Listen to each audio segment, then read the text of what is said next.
obsess again about being perceived? Haven't you learned to turn it off and let it go?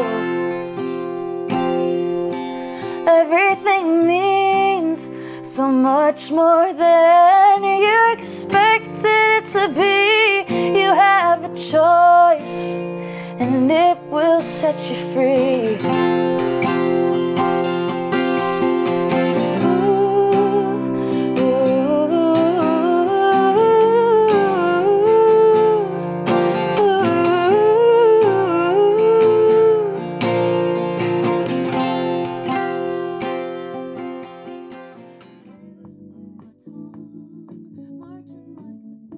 First thing I was ever drawn to was painting, and I wanted to be a painter. This is when I was like 5.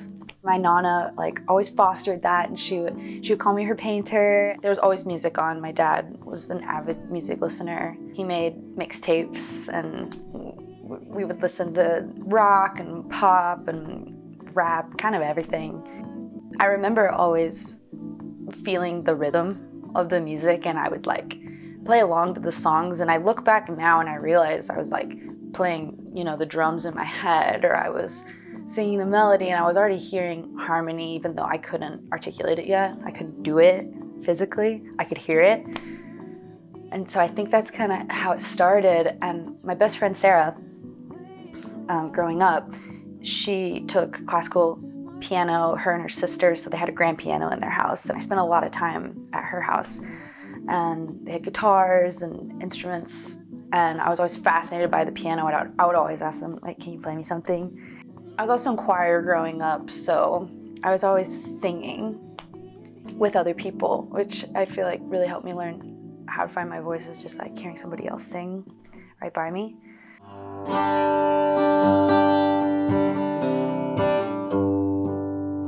When it feels like you're talking in circles, you're not getting anywhere anymore.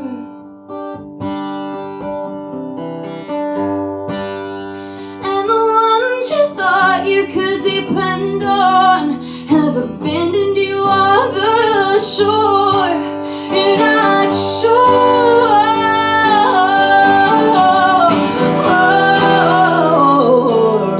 What's next?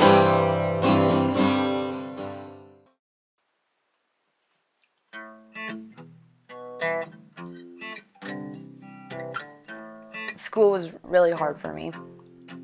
I learned guitar in 5th or 6th grade. I started learning guitar, and it was the first thing I excelled at really quickly, and I felt like I was the best in the class, and I'd never felt that way before. I play drums, drum set,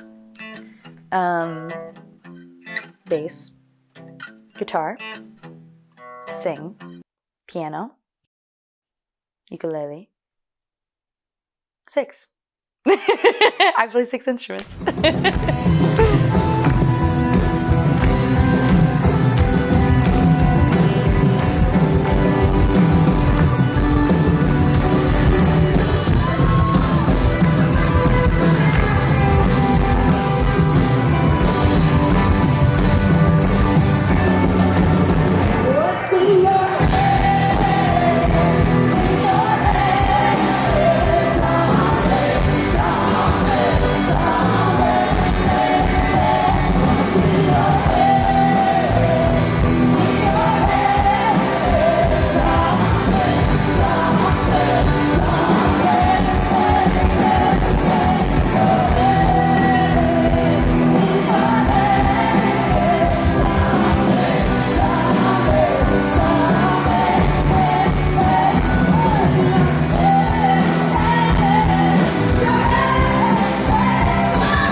A question that I explored for a long time at the beginning of my career and time on stage was who was I on stage?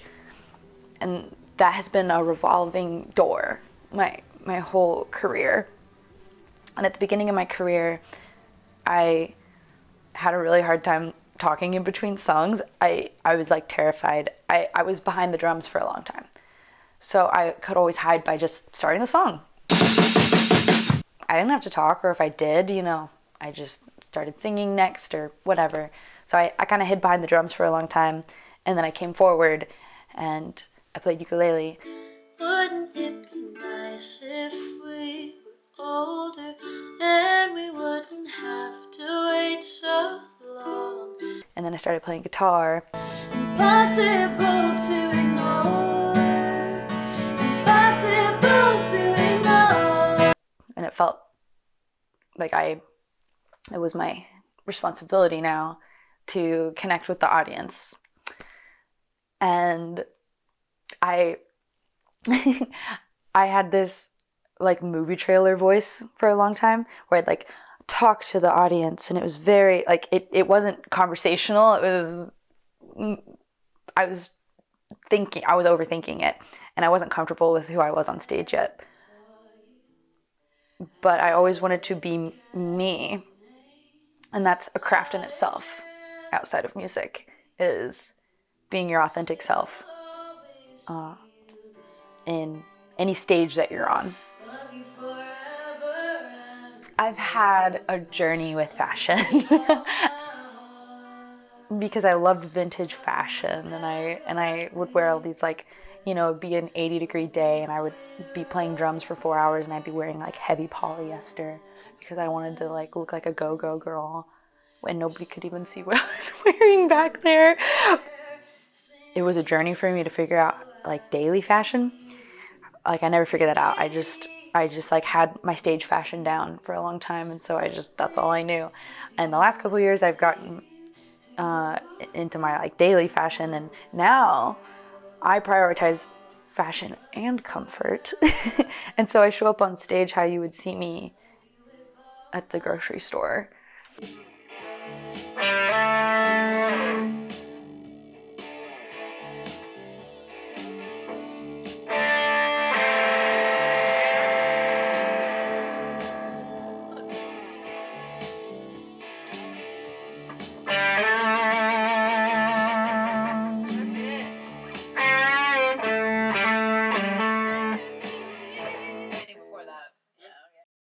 It works on so many parts of your brain that are good for you. It works on so many other aspects of your life that you don't even realize. Your confidence, how you feel about yourself, how you present yourself to the world, your honesty, and being able to show up authentically.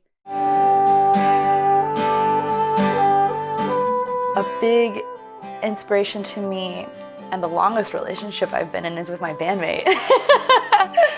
And we always joke about that at our shows, that we've been a band for 7.5 years, and we're like, it's the longest relationship either of us has been in, but it's true. Singing silly love songs in the car with my best friend.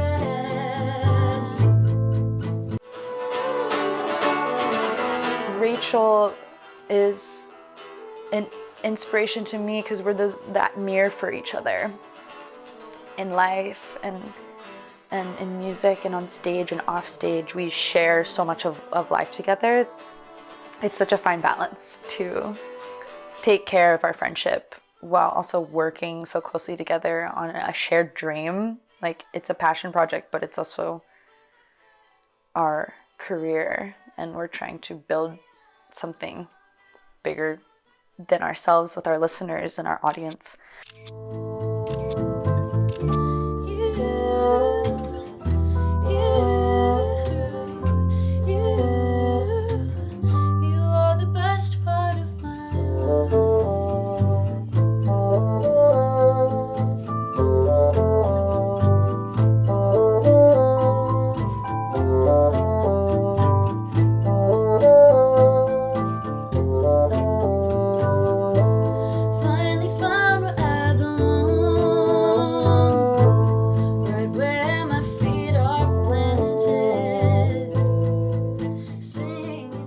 I love to sing about things that make me feel good. Have you learned to turn it off and let it go? Everything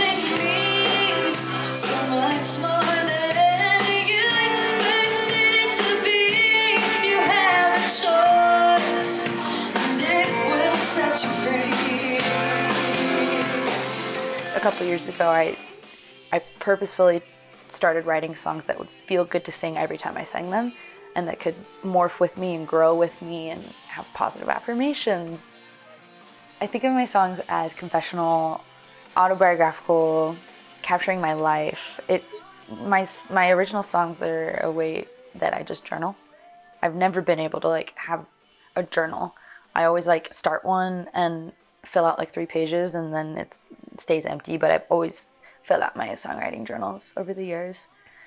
So if I'm going through something, or sometimes I just get called to write a song, I just write and I don't think about it, and then I can look back and reflect and realize that, oh, that was about that one thing that I've been feeling or hanging on to, and I kind of got it out on the page or in the song. It's kind of an ebb and flow, and I don't really put pressure on myself to write because I never write well like that. I write my best stuff when I'm inspired or I'm going through something that I have something to say.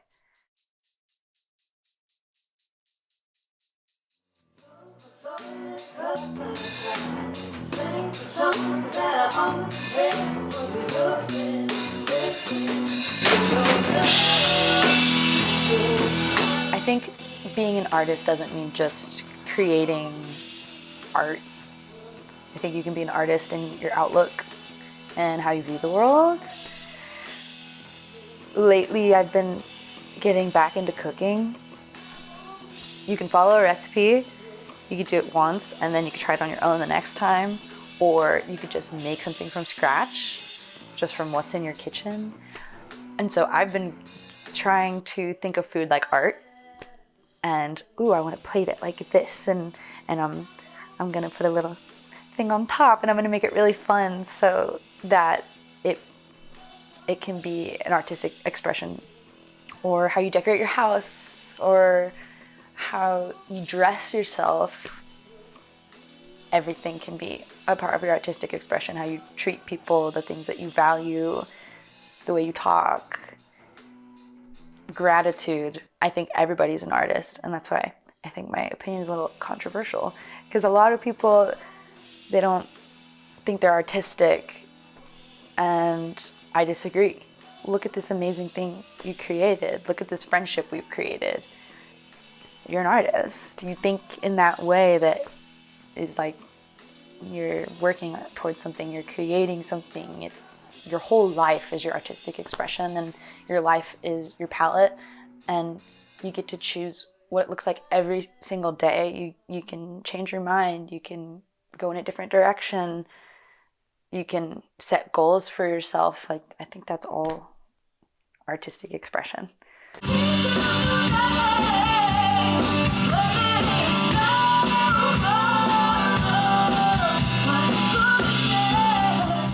I've actually struggled the last 2 years with panic attacks on stage, which have been new. I've been performing for like a decade. I could probably count on 2 hands the amount of times I've had to stop and walk off stage. It feels like I lost the battle when that happens. The other times I just like push through and try to count colors and breathe, and I have positive affirmations that I've come up with to get through those. I just try to be really patient with myself and not blame myself or feel shame for that. It's really hard. I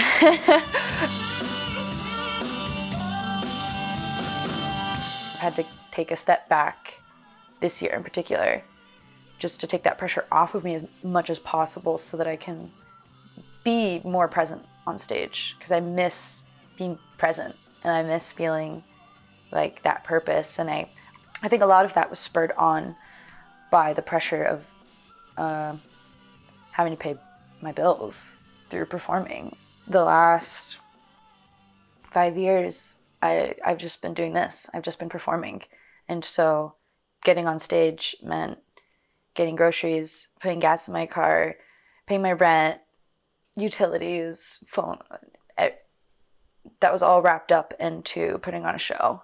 And I think there was other outside factors that I was dealing with my own self-confidence and putting my confidence in certain things that were tearing it down on top of that. And it was just like a perfect storm. And so I've been reflecting a lot, and I've been really real with myself about what it means to like truly be an artist. And if I go get a day job, does that mean I'm not an artist anymore? No. That's not with that.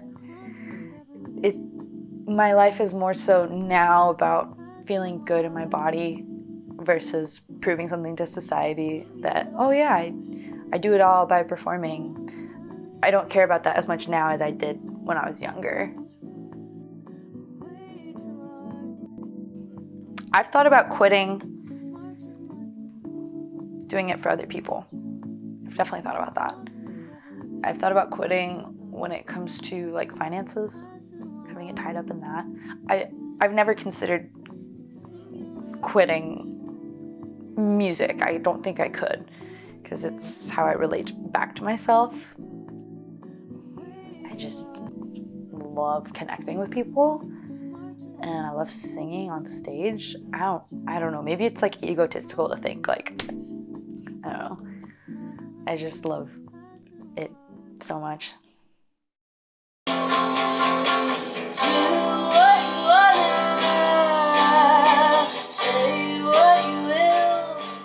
When I was in my early 20s and when I was a teenager, I would always tell myself, maybe next year will be the year that it all takes off and your dreams come true and everything is easy sailing. And I kept telling myself that every year until I turned 23 or 24. I started to change that perspective into, what if that never happens? And I kind of sat with that for a little bit, and now I'm almost 30 and I have a bit of perspective, and I don't think about making it, quote unquote. I don't care if I become famous, or I don't even think I want that. I care about stability and having a solid foundation now, and creating always, but not necessarily at the expense of my mind or my heart. Those are much more important to me now.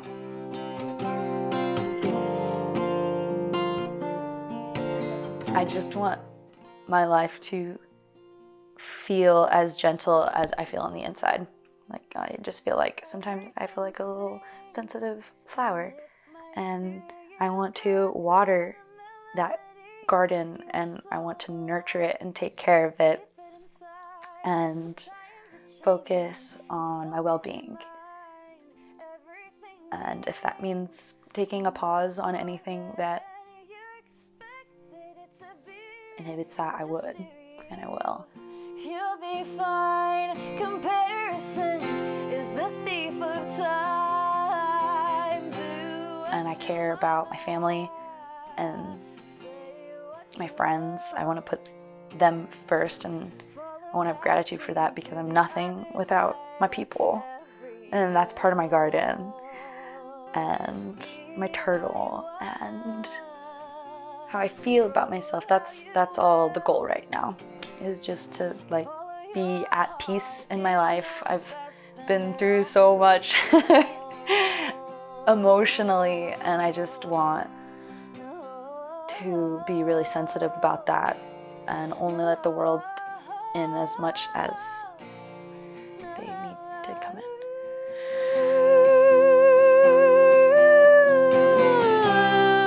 I know what's best for me. I trust my intuition. I'm just gonna follow that and create a life for myself that I lead and that is sustainable for me and my goals in my life. No, everything sings, everything sings.